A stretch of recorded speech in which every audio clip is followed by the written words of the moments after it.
Well, you know what? As much as I like to make fun of Tamashii Nations and Bandai Namco, Bandai Hobby Gunpla, this year has been a pretty bad year in terms of quality control.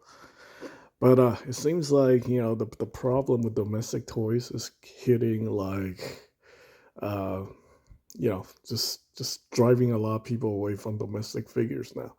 I have actually a couple of customers that I noticed Macari that are basically just dumping their entire Marvel Legends collection.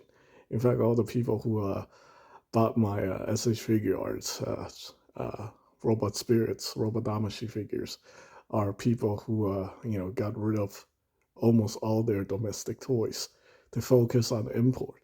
Now, I was actually pretty honest about, the whole situation and quality control, you know, but they're fine with it. They're like, well, they're used to like crappy domestic action figure quality control. Yeah, sometimes things can get really, really bad for those $25 figures, especially if you're paying $25. The stuff uh, depend depends on what you're buying.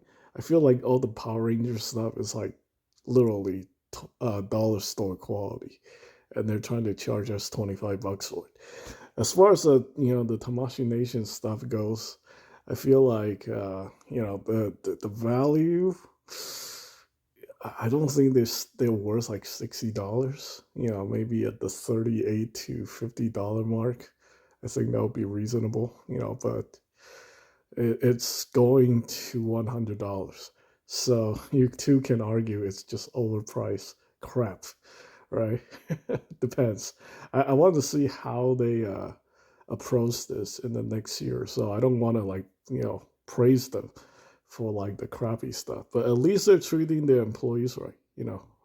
Just the Japanese employees.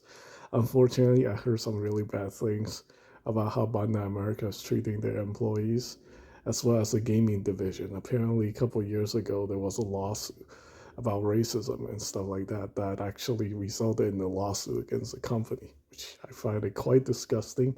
But it's not unexpected.